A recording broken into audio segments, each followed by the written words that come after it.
Merhaba arkadaşlar, ben Samire. Kanalımın ilk videosuna hoş geldiniz. Ben bir Uygur Türk'üyüm ve 2 prenses annesiyim. Şu an sizinle beraber Ukrayna'nın Odessa şehrini beraber gezeceğiz.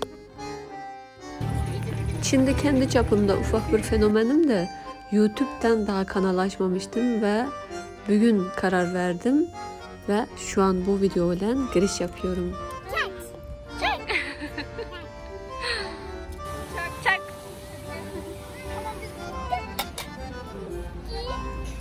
Türkçem bu arada çok iyi olmayabilir.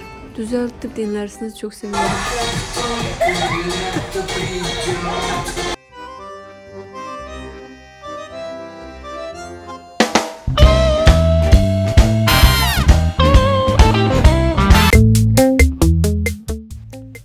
Merhaba arkadaşlar, şu an biz Ukrayna'nın Odessa şehrindeyiz. Şu an evden çıktık, Arkadya rayondayız. Ve sizlerle beraber Odessa şehrini bir tur atacağız. Şu an sitedeyiz. Arkadya rayonunda daha çok siteler var. Center'a, yani şehir merkezine gidersek orada siteyi görmeniz zor olur. Tarihi binalar. Dökülüyor değil mi? Evet.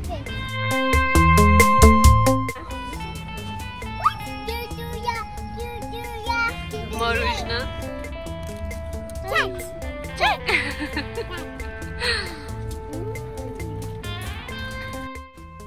Dediğimiz gibi Arkadya rayondayız. Bu rayonda daha çok yüksek katlı binalar var. Biraz Levent tarzında ve şu aşağı tarafta aşağıda sahil var. Biz şu an şehir merkezi doğru gidiyoruz. Burada park var. Parktan kesip geçersek şehir merkezi gideceğiz. Normalde taksiyle gidecektik ama sizinle beraber yürümeye karar verdik. Parktan geçeceğiz. Eğer yorulursak taksiyle devam edeceğiz. Bildiğiniz gibi arkadaşlar, karantina diye biz de normalde evden çıkmıyoruz. Elif ve Elisa da zaten her gün evde. Yani Elisa daha çok küçük. Bugün dışarı çıkıyor. Yani neredeyse kaç aydır sadece site içinde. Aşağı iniyor, yukarı çıkıyor. Yani dışarı çıkmıyordu. Bugün bu şekilde beraber geziyoruz. Evet, parka geldik. Giriş yapıyoruz.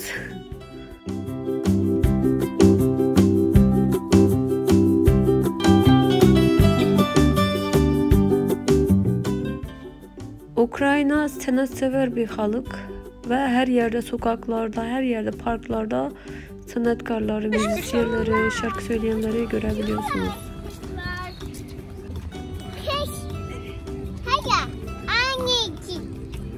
Kuş mu?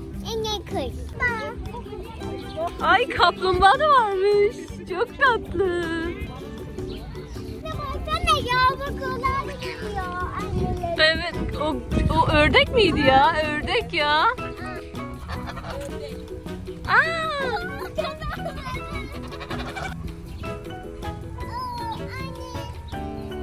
Çok tatlılar değil mi? Evet, çok tatlı.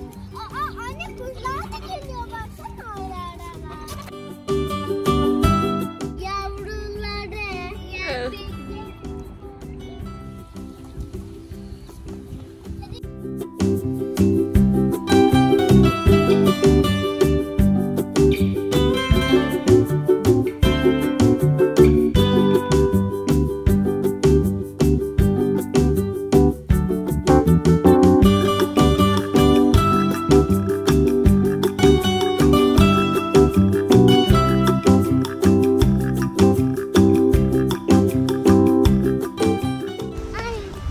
Anneciğim. Anne.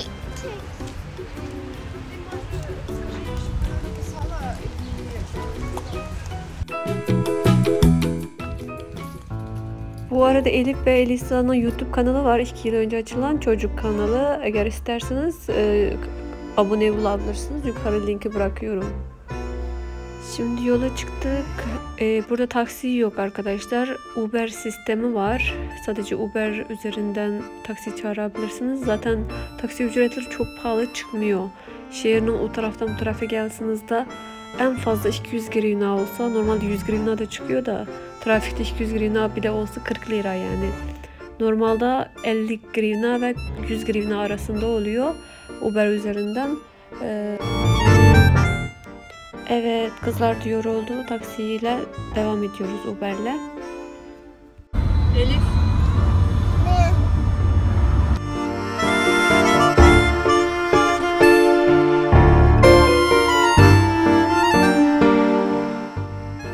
Şu an McDonald's gördüğünüz ve Perivoz'a geldik. Perivoz'dan geçiyoruz. Evet, şu an itibariyle Center'dayız, yani şehir merkezi. Önce bir yemek yiyeceğiz, ondan sonra gezimize devam edeceğiz.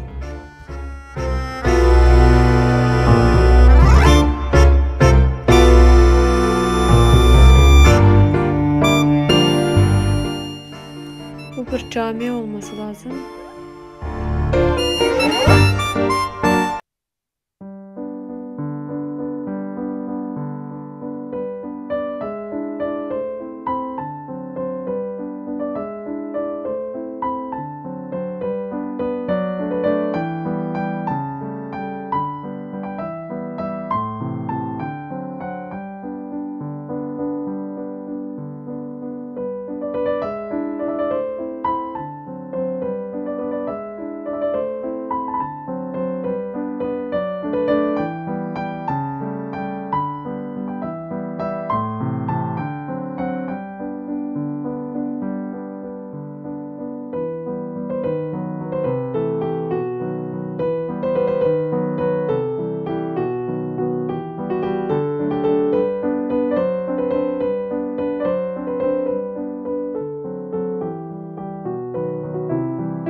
İyi yok mu?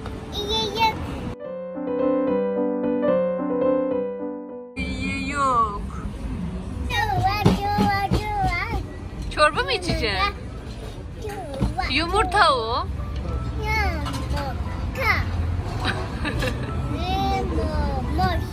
Yumurta. Yemek yok mu?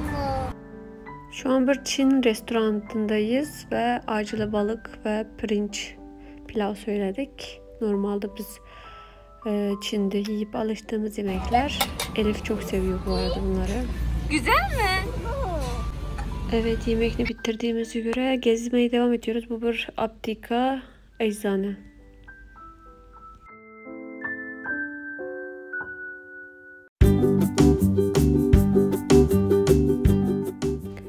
Evet, şimdi Derebasuki Caddesi'ne geldik. Bu bir İstanbul'un Taksim Meydanı'nı benzetebiliyorsunuz. Yürüyüş yolu. Şuradaki Ali Baba restoranı bir Türk restoranı. Burada bir Uygur lokantası yok ama Türk restoranları çok fazla. Yani bir Türk geldiği zaman hiçbir şekilde sıkıntı çekmiyor.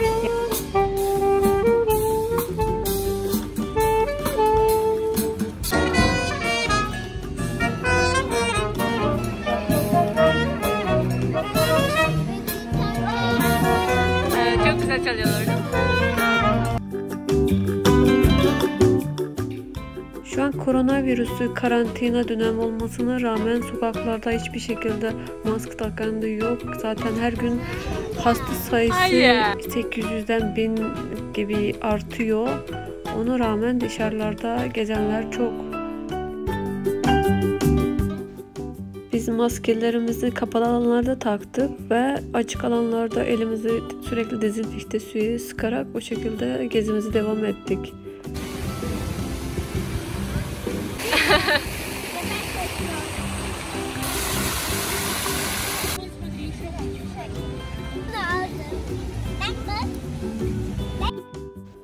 Tabii ki eğer karantina zamanı olmazsa burası daha da kalabalık olurdu. Yolun iki tarafı böyle boş olmazdı.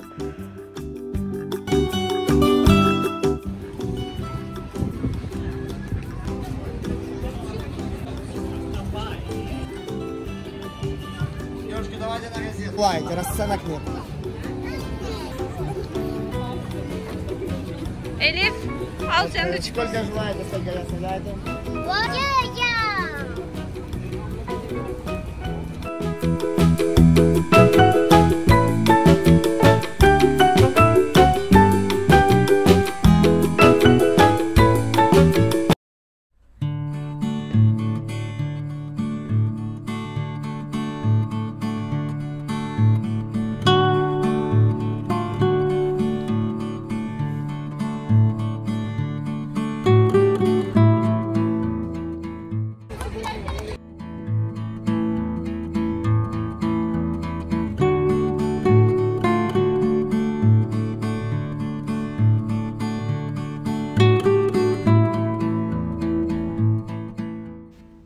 Burada da bir Türk restoranı var.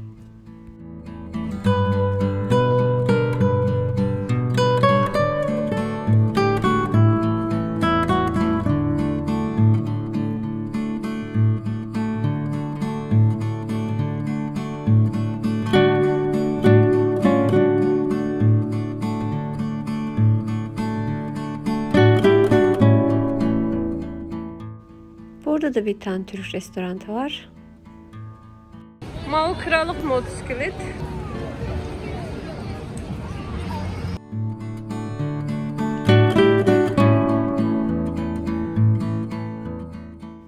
Bu Avrupa AVM biraz iyi markalar satıyor. Kiyahlis gibi. Bunlar ne yapıyor ben anlamadım.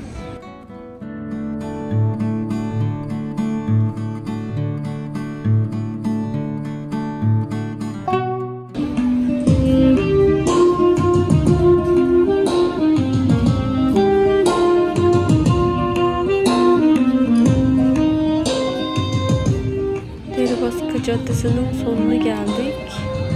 Şimdi opera tarafa döneceğiz.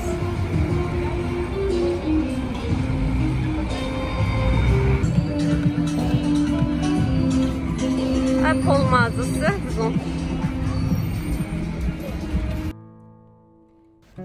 Odessa şehri büyük değil, küçük ama sevimli bir şehirdir. Sıcaktır.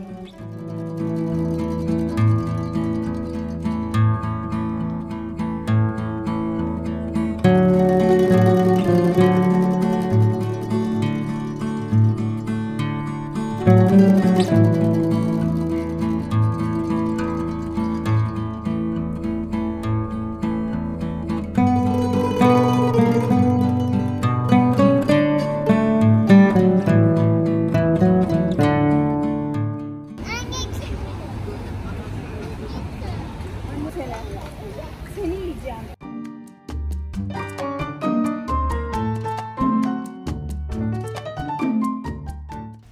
Biz şimdi operaya geldik. Odessa Balet ve Opera Konservatuarı şu ileride. Ve bu da Mamam, buradaki çok ünlü bir kahve. Arkasında bahçesi var, çok güzel. Biz de hep gidiyoruz. Çok kaliteli mekandır. Biz de şu ileriden operanın önünden dönüp Center'ın parkı var arka tarafta. Oradan geçersek limana geleceğiz.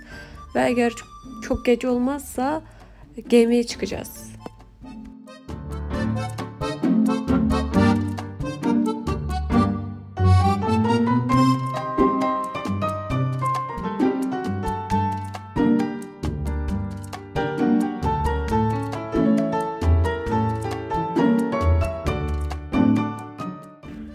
Bu da operanın önündeki Mozart Otel.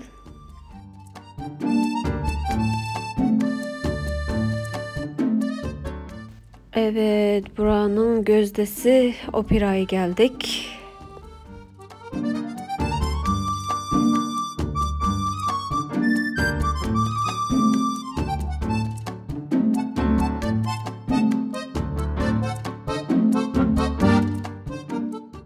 Karşınızda dünyaca ünlü olan opera. Burada bütün küçük büyük organizasyon, kırmızı halı gibi bütün sanatsal aktivitelerin hepsi burada yapılıyor.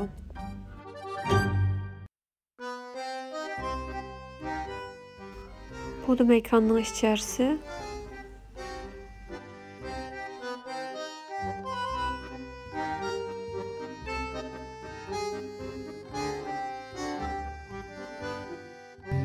Gidelim mi?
Ne yapıyorsunuz kızlar?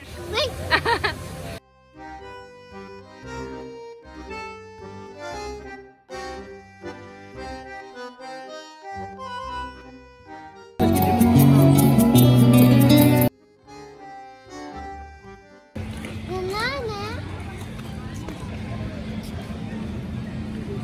Yani bu ne? Resim yapıyorlar kızım. Resim.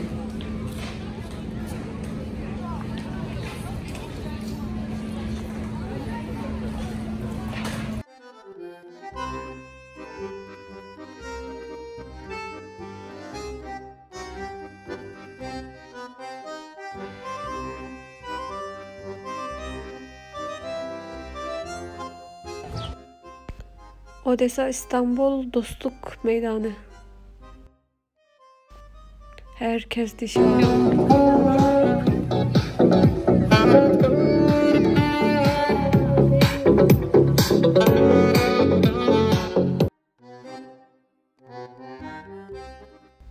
Parkın sonuna geldik. Şimdi limanına yaklaşıyoruz.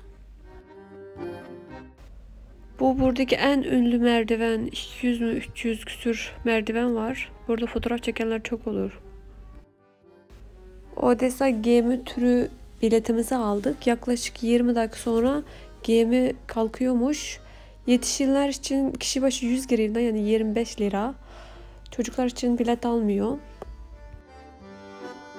Anne hala duruyor gemide. Zaten merdivenden sonra sürekli bilet satanlar oluyor. Önünüze çıkıyor yani. Yolun karşı tarafından da ya da olması gemiye yaklaştığınızda da alabilirsiniz biletleri rahatlıkla.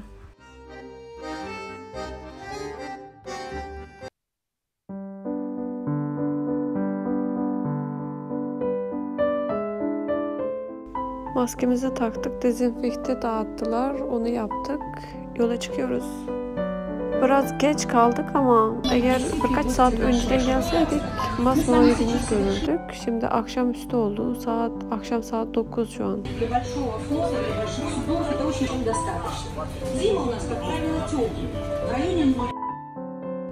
Bu arada Elisa ilk defa gemiye çıkıyor. Deniz. Потому что он был построен еще в 1965 году для пассажирского вокзала. Что мы с вами видим на этом здании? Bu Elif ile bizim geçen sefer gemi türünden kalan kısacık video içine koydum.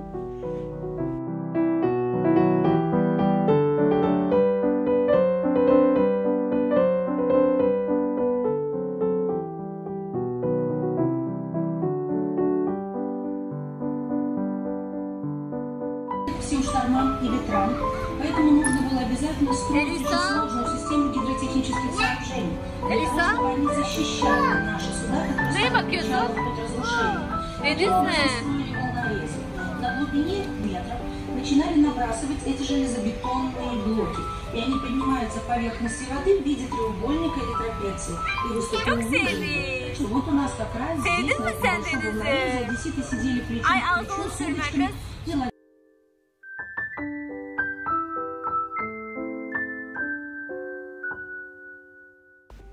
Bu benim ilk videom. Önceden 2-3 yıldır başka çocuk kanallarıyla uğraşıyordum. Ve içinde Weibo, TikTok, Douyin gibi şeylere daha çok odaklanmıştık. Şimdi YouTube kanalı olarak kendimin ilk defa açıyorum. Ve bundan sonra da gittiğim yerlerden sizlere haber vermeye çalışacağım. Eğer videoyu beğendiyseniz beğen tuşuna basmayı ve abone olmayı unutmayın. Yani güzel videoların devamı için desteklemenizi istiyorum. Учебное заведение на краю империи для обучения детей дворян. Для сравнения я вам скажу, что на тот момент в России был только Царско-сельский, который заканчивал Пушкин. Дело все мы сядем все в самолет. заправим полный бак. Встречай, Одесса, мама.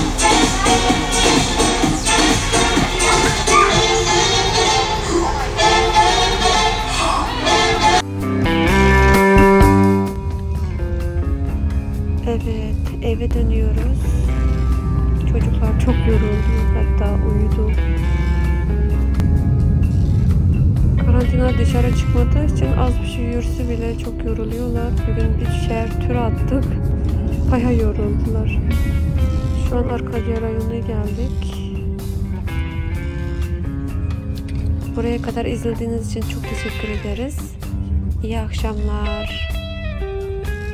Bir sonraki videoda görüşmek üzere.